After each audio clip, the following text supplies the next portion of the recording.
Taxation 1, Unit 7, Income from Salary. Part B, Digital Class.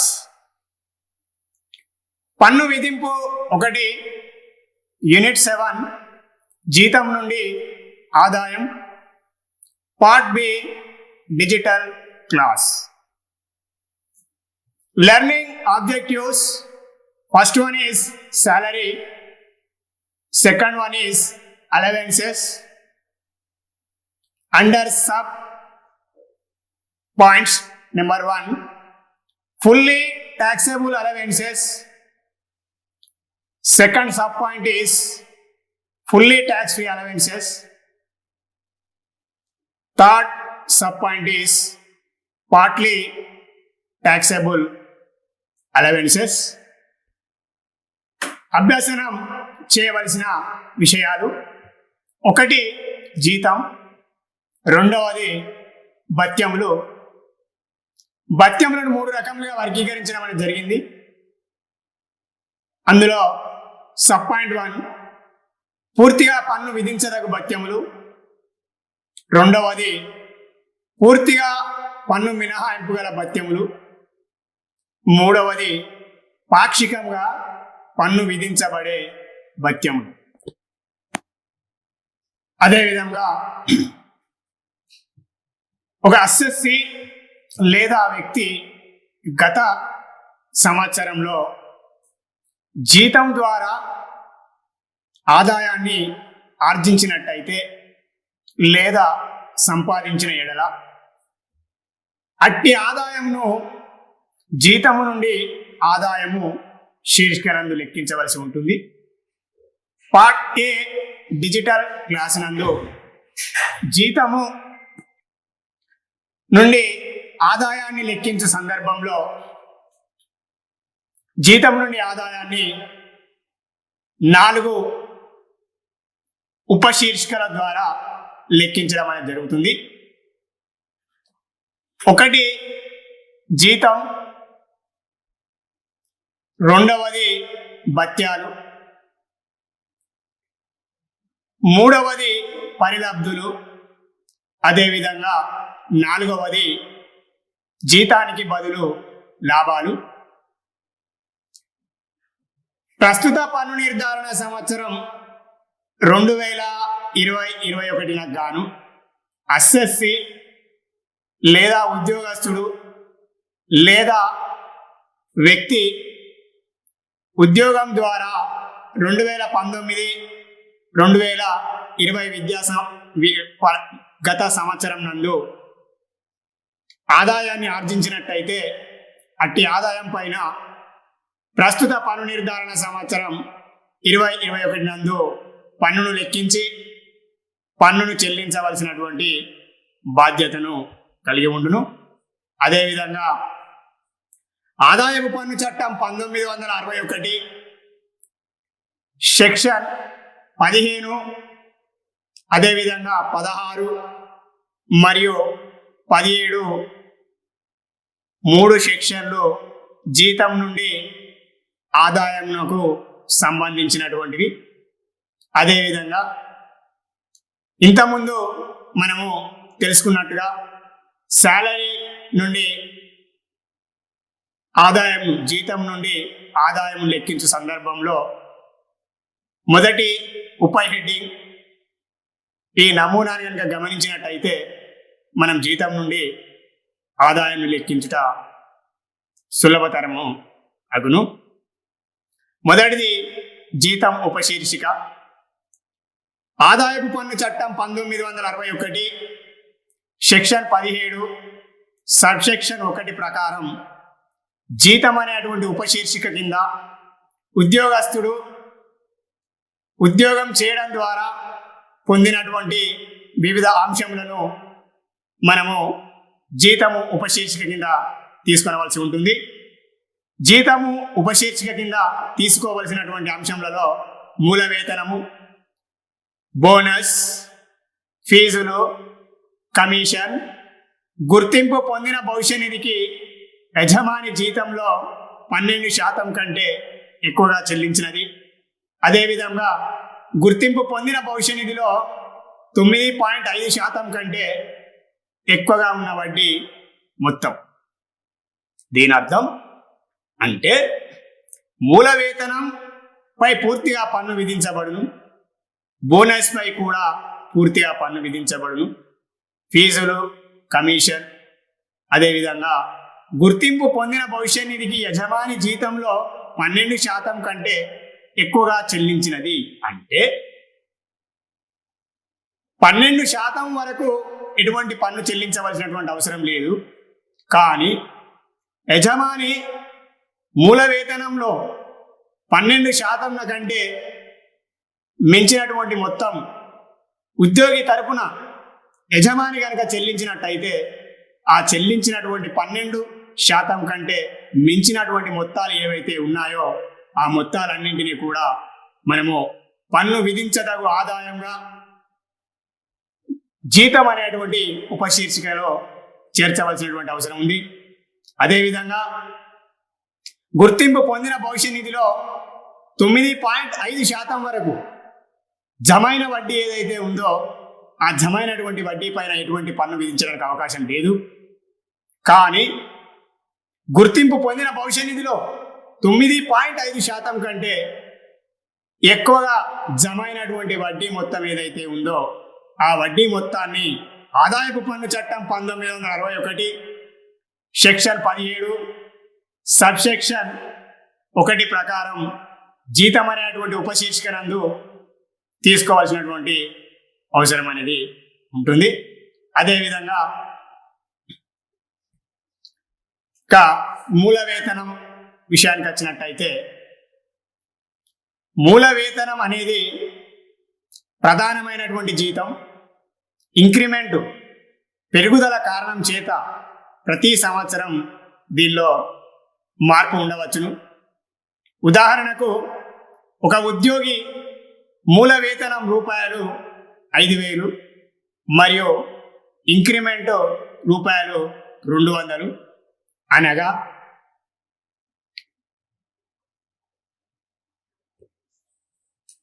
ఒక సంవత్సరము సేవలు అందించిన తదుపరి ఆ యొక్క ఉద్యోగస్తులు పొందేటువంటి జీతం 200 ప్లస్ 5,000 కలపగా 5,200 మొత్తాన్ని పొందడం అనేది జరుగుతుంది. అదేవిధంగా 2వ సంవత్సరంలో అతనికి మళ్ళీ ఇంక్రిమెంట్ 200 పెరుగుదల చేత అంటే అతను 3వ సంవత్సరంలో అతడు 5,400 రూపాయల మూల వేతనాన్ని పొందుటకు అవకాశం కలదు. అంటే ప్రధానమైనటువంటి మూల వేతనం ఇంక్రిమెంట్ల ద్వారా ప్రతి సంవత్సరం ఇంక్రిమెంట్ ద్వారా మూల వేతనంలో మార్పు చెందేటువంటి అవకాశం అనేది ఉంటుంది. అదేవిధంగా 2వ ఉపశీర్షిక అయినటువంటి భత్యాల విషయానికి వచ్చినట్టయితే ఆదాయపు పన్ను చట్టం 1961 సెక్షన్ 17 సబ్ సెక్షన్ 3 ఉపసబ్ సెక్షన్ 2 ప్రకారం మనము జీతం నుండి ఆదాయాన్ని లెక్కించేటువంటి సందర్భంలో 2వ ఉపశీర్షికగా తీసుకురావాల్సి ఉంటుంది. అదేవిధంగా 2వ ఉపశీర్షిక నందు కరువు భత్యం పూర్తిగా పన్ను విధించదగేటువంటి భత్యం, అదేవిధంగా నగర పరిహార భత్యం పూర్తిగా పన్ను విధించబడే భత్యమగును. అదేవిధంగా ఇంటి అద్దె భత్యము మినహాయింపు కానిది. అంటే ఇంటి అద్దె భత్యం నందు పాక్షికంగా మినహాయింపు గల మొత్తం పాక్షికంగా పన్ను విధించబడేటువంటి భత్యాల కోవలోకి రావడం అనేది జరుగుతుంది. ఇంటి అద్దె భత్యం అనేది మినహాయింపు పొందినటువంటి మొత్తం మీద పన్ను విధించడానికి అవకాశం లేదు, పన్ను చెల్లించవలసినటువంటి అవసరం లేదు. కానీ మినహాయింపు కాని అటువంటి మొత్తం ఏదైతే ఉందో ఆ మొత్తాన్ని మనము భత్యాల ఉపశీర్షికలను తీసుకోవాల్సినటువంటి అవసరం ఉంది. అదేవిధంగా వినోద భత్యం విషయానికి వచ్చినట్టయితే ఆదాయపు పన్ను చట్టం 1961 సెక్షన్ 16 సబ్ సెక్షన్ 2 ప్రకారం వినోద భత్యాన్ని కేవలం ప్రభుత్వ ఉద్యోగులకు మాత్రమే తగ్గింపుగా ఇవ్వడానికి అవకాశం ఉంది. ప్రభుత్వ ఉద్యోగులు అంటే కేంద్ర ప్రభుత్వ ఉద్యోగులు మరియు రాష్ట్ర ప్రభుత్వ ఉద్యోగులు, ఈ ఇరువురికి మాత్రమే వినోద భత్యాన్ని లెక్కించుటకు అవకాశం కలదు. అదేవిధంగా మినహాయించబడినటువంటి వినోద భత్యములకు తగ్గింపించుటకు అవకాశం కలదు. కేవలం ప్రభుత్వ ఉద్యోగులే అంటే కేంద్ర ప్రభుత్వ ఉద్యోగులు, అదేవిధంగా రాష్ట్ర ప్రభుత్వ ఉద్యోగులు. ఇక ప్రభుత్వేతర ఉద్యోగులు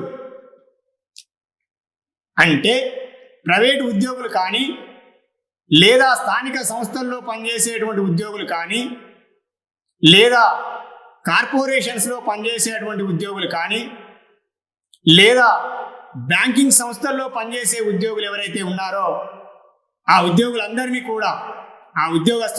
కూడా మనం ఉద్యోగేతర ఉద్యోగస్తులుగా గుర్తించవలసి ఉంటుంది. అంటే ప్రైవేటు ఉద్యోగస్తులకు కానీ లేదా కార్పొరేషన్లో పనిచేసే ఉద్యోగస్తులకు కానీ లేదా మరే ఇతర ప్రభుత్వేతర ఉద్యోగస్తులకు తగ్గింపుగా ఇచ్చడానికి అవకాశం లేదు. కావున విద్యార్థులు ముఖ్యంగా గుర్తుంచుకోవాల్సినటువంటి విషయం, వినోద భత్యం విషయంలో కేవలం ప్రభుత్వ ఉద్యోగులకు మాత్రమే ఆదాయపు పన్ను చట్టం 1961 సెక్షన్ 16 సబ్ సెక్షన్ 2 ప్రకారం కేవలం ప్రభుత్వ ఉద్యోగులకు మాత్రమే తగ్గింపు ఇవ్వడం అనేది జరుగుతుంది. అంటే ప్రభుత్వేతర ఉద్యోగస్తులు ఎవరైతే ఉన్నారో ఆ ప్రభుత్వేతర ఉద్యోగస్తులకు తగ్గింపుగా ఇవ్వడానికి అవకాశం లేదు. వాస్తవంగా స్వీకరించినటువంటి మొత్తం ఏదైతే ఉందో ఆ మొత్తం పైన పూర్తిగా పన్ను లెక్కించవలసి ఉంటుంది, పన్ను చెల్లించవలసినటువంటి బాధ్యతను కలిగి ఉంటాడు. అదేవిధంగా 3వ ఉపశీర్షిక పరిలబ్ధులు.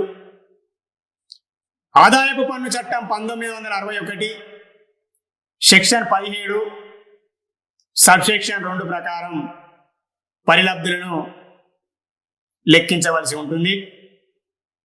అదేవిధంగా పరిలబ్ధులకు ఉదాహరణగా అద్దె లేని గృహ వసతి, యజమాని చెల్లించిన బీమా ప్రీమియం, సేవకుల ఏర్పాటు మొదలగునవి ఉదాహరణ. ఇక పరిలబ్ధుల్లో మొదటి అంశం అద్దెలేని గృహ వసతి. యజమాని ఉద్యోగస్తునికి అద్దె లేనటువంటి గృహాన్ని కనుక వసతిని లేదా సదుపాయాన్ని ఏర్పరిచిన ఎడల దానిని అద్దె లేని గృహ వసతి అంటాం. అదేవిధంగా యజమాని తరపున చెల్లించిన యజమాని ఉద్యోగస్తుని తరపున చెల్లించిన జీవిత బీమా ప్రీమియం కూడా పరిలబ్ధిగానే పరిగణించవలసి ఉంటుంది. అదేవిధంగా సేవకుల ఏర్పాటు, ఉద్యోగస్తునికి యజమాని కనుక సేవకులను ఏర్పాటు చేసినట్టయితే ఆ సేవకుల యొక్క విలువలను కూడా మనం పరిలబ్ధిగా పరిగణించవలసి ఉంటుంది. అదేవిధంగా 4వ ఉపశీర్షిక జీతానికి బదులు లాభాలు. ఆదాయపు పన్ను చట్టం 1961 సెక్షన్ 17 సబ్ సెక్షన్ 3 ప్రకారం మనము జీతానికి బదులు లాభాలు ఉపశీర్షికనందు లెక్కించవలసి ఉంటుంది. అందులో భాగంగా ఉద్యోగం నుండి తొలగింపునకు చెల్లించినటువంటి పరిహారం ఏదైతే ఉందో ఆ పరిహారాన్ని మనం ఉదాహరణగా చెప్పవచ్చును. అదేవిధంగా జీతానికి బదులు లాభాలు ఆదాయపు పన్ను చట్టం 1961 సెక్షన్ 17 సబ్సెక్షన్ 3 ప్రకారం ఉద్యోగిని ఉద్యోగం నుండి తొలగించిన ఇందులకు పొందినటువంటి పరిహార మొత్తంలే కావచ్చు, లేదంటే విరమణ చెందిన తదుపరి జీతానికి బదులుగా పొందేటువంటి మొత్తాలు ఏవైతే ఉన్నాయో ఆ మొత్తాలను మనం జీతానికి బదులు లాభాలు శీర్షికనందు తీసుకునవలసి ఉంటుంది. అదేవిధంగా సెక్షన్ 15, 16, 17 ప్రకారం జీతం నుండి ఆదాయాన్ని లెక్కించేటువంటి సందర్భంలో 4 ఉపశీర్షికలలో ఒకటి జీతం ఉపశీర్షిక ద్వారా వచ్చినటువంటి జీతం నుండి ఆదాయం మొత్తం, అదేవిధంగా 2వ ఉపశీర్షిక అయినటువంటి భత్యములు ఉపశీర్షిక ద్వారా పొందినటువంటి మొత్తం, అదేవిధంగా పరిలబ్ధులు 3వ శీర్షిక ద్వారా పొందినటువంటి మొత్తాలు, అదేవిధంగా జీతానికి బదులు లాభాలు ఉపశీర్షిక ద్వారా పొందినటువంటి ఆదాయాల నుండి కూడగా వచ్చినటువంటి మొత్తాన్ని మనము స్థూల జీతం నుండి ఆదాయంగా పేర్కొనడం అనేది జరుగుతుంది. అంటే జీతం నుండి ఆదాయాన్ని లెక్కించేటువంటి సందర్భంలో 4 ఉపశీర్షికల ద్వారా లెక్కించినటువంటి ఆదాయం ఏదైతే ఉందో ఆ ఆదాయాన్ని కూడగా వచ్చినటువంటి మొత్తాన్ని మనము స్థూల జీతం నుండి ఆదాయంగా పేర్కొనడం అనేది జరుగుతుంది. అదేవిధంగా స్థూల జీతం నుండి ఆదాయం నుండి ఆదాయపు పన్ను చట్టం 1961 సెక్షన్ 16 ప్రకారం మనం 3 రకాలుగా తగ్గింపులు ఇవ్వడానికి అవకాశం ఉంది. ఒకటి ప్రామాణిక తగ్గింపు, సెక్షన్ 16 సబ్సెక్షన్ 1 ప్రకారం. ఆదాయపు పన్ను చట్టం 1961 సెక్షన్ 16 సబ్సెక్షన్ 1 ప్రకారం ప్రస్తుత పన్ను నిర్ధారణ సంవత్సరం 2020-21 గాను అసెస్సి లేదా ఉద్యోగస్తుడు జీతం నుండి ఆదాయాన్ని ఆర్జించినట్టయితే అసెస్సీలందరికీ అదేవిధంగా ఉద్యోగస్తులందరికీ కూడా ప్రస్తుత పన్ను నిర్ధారణ సంవత్సరం 2020-21 గాను 50,000 రూపాయలు తగ్గింపుగా ఇచ్చుటకు అవకాశం కలదు. అదేవిధంగా రెండవది వినోద భత్యం. ఆదాయపు పన్ను చట్టం 1961 సెక్షన్ 2 సెక్షన్ 16 సబ్సెక్షన్ 2 ప్రకారం వినోద భత్యం అనేది కేవలం ప్రభుత్వ ఉద్యోగులకు మాత్రమే తగ్గింపు ఇవ్వడం అనేది జరుగుతుంది. అంటే ప్రభుత్వ ఉద్యోగులు అంటే కేంద్ర ప్రభుత్వ ఉద్యోగులు మరియు రాష్ట్ర ప్రభుత్వ ఉద్యోగులు మాత్రమే. ప్రభుత్వేతర ఉద్యోగస్తులు ఎవరైతే ఉన్నారో వారికి వినోద భత్యం వారు కనుక వినోద భత్యాన్ని స్వీకరించిన ఎడల వారికి ఎటువంటి తగ్గింపు ఇచ్చే అవకాశం లేదు. అనగా పూర్తిగా పన్ను విధించబడేటువంటి వినోద భత్యం అగును. అదేవిధంగా ప్రభుత్వ ఉద్యోగస్తులకైతే స్వీకరించినటువంటి భత్యంను అదేవిధంగా మినహాయించబడేటువంటి భత్యంను లెక్కించిన తదుపరి కేవలం మినహాయించబడినటువంటి భత్యానికి మనము సెక్షన్ 16 సబ్సెక్షన్ 2 ప్రకారం స్థూల జీతం నుండి ఆదాయము నుండి తగ్గింపుగా ఇవ్వడానికి అవకాశం ఉంది. అదేవిధంగా వృత్తి పన్ను మూడవది. ఆదాయపు పన్ను చట్టం 1961 సెక్షన్ 16 సబ్సెక్షన్ 3 ప్రకారం అసెస్సి లేదా ఉద్యోగస్తుడు వాస్తవంగా చెల్లించినటువంటి వృత్తి పన్ను ఏదైతే ఉందో ఆ వృత్తి పన్నునకు పూర్తిగా తగ్గింపు ఇచ్చుటకు అవకాశం ఉంది. వాస్తవంగా చెల్లించినటువంటి వృత్తి పన్ను ఉద్యోగస్తుడు ప్రభుత్వ ఉద్యోగస్తుడైనా కేంద్ర ప్రభుత్వ ఉద్యోగస్తులైనా రాష్ట్ర ప్రభుత్వ ఉద్యోగస్తులైనా లేదా ప్రభుత్వేతర ఉద్యోగస్తులైనా లేదా ప్రైవేటు ఉద్యోగస్తులైనా అందరికీ కూడా వాస్తవంగా చెల్లించినటువంటి వృత్తి పనులకు తగ్గింపు ఇవ్వడం అనేది జరుగుతుంది. కానీ ఎటువంటి బాకీ వృత్తి పనులకు కానీ లేదా చెల్లించవలసినటువంటి వృత్తి పనులకు తగ్గింపుగా ఇచ్చే అవకాశం లేదు.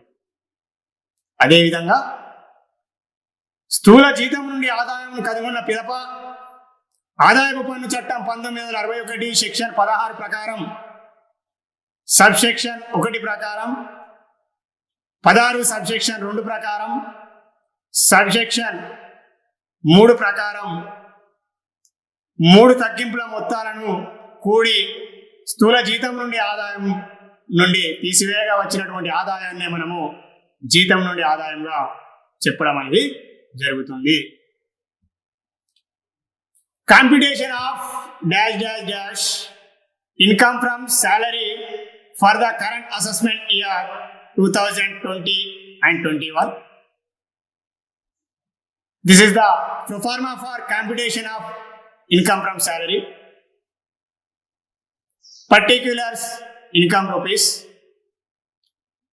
The components of salary can be divided into 4 categories. First one is salary under section 17 subsection 1. Second one is allowances under section 17 subsection 3 and subsection 2. Third one is the perquisites and fourth subheading is profit in lieu of salary. Here come to the point. First heading is salary under section 17 subsection 1. Under salary subheading, first one is the basic pay, second one is the bonus, fees, commission, employer's contribution to the recognized provident fund in excess of 12% of basic salary,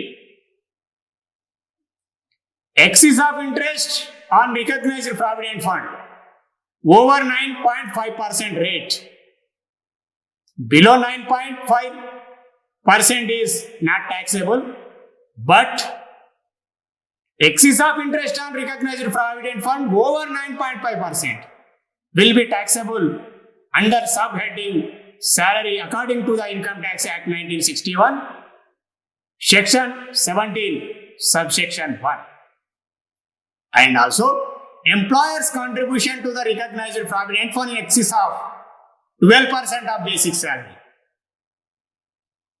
Employer contribution to the recognized provident fund on behalf of employee over 12%. It means below 12% of basic salary is exempted, but above 12% of basic salary contributed to the recognized provident fund by the employer on behalf of employee will be taxable. Here, meaning of basic pay. Basic pay is the prime salary. This salary may change every year on account of increments. Example, if the basic salary of an employee is rupees 5,000 and increment is rupees 200, it means after completing 1 year of service, the basic pay will be rupees 5,200 for the second year and rupees 5,400 for the third year. This is the example for basic pay. This is the most important point, basic pay. Basic pay is the prime salary. This is salary may change every year on account of increment. It will be changed with the effect of increment every year. And second subheading, allowances under section 17, subsection 3 and subsection 2. According to the Income Tax Act 1961, section 17, subsection 3 and subsection 2, allowances, dearness allowance is fully taxable. City compensatory allowance is also fully taxable allowance, and unexempted house rent allowance. It means unexempted HRA house rent allowance is partly taxable allowance and partly exempted allowance. It means unexempted amount of allowance will be taxable. Unexempted amount is taxable. That's why unexempted HRA comes under the partly taxable HRA and partly exempted allowances. And entertainment allowance, according to the Income Tax Act 1961, section 16, subsection 2, entertainment allowance is applicable for only government employees. The deduction is allowed to the only government employees. Government employees means it includes central government employees and state government employees only. Entertainment allowance is not allowed as deduction to the non-government employees.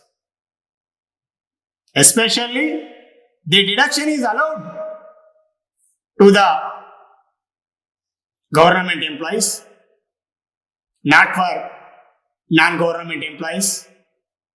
Non-government employees means private employees, corporation employees, local body employees. Third subheading, perquisites under section 17, subsection 2 of the Income Tax Act 1961, rent-free accommodation, insurance premium paid by the employer, provision of domestic servant. Fourth one is profit in lieu of salary under section 17, subsection 3, compensation received on termination comes under the profit in lieu of salary.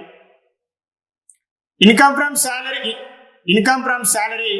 computed under 4 subheadings. First one total salary total plus second heading allowances total and third subheading allowance perquisites total and fourth subheading profit in lieu of salary total is equal gross income from salary. Here, in gross income from salary less deductions under section 16, subsection 1, subsection 2, subsection 3 is the income from salary. Here, first one is standard deduction under section 16, subsection 1, rupees 50,000 is allowed as deduction for the current assessment year 2020 and 21. Entertainment allowance under section computed entertainment allowance under section 16, subsection 2 to the only government employees allowed as deduction. Then third point, professional tax under section 16, subsection 3. Actual amount paid by the assessee is allowed as a deduction. So, gross income from salary minus section 16 subsection 1 amount and section 16 subsection 2 amount and section 16 subsection 3 total is equal income from salary. Thank you.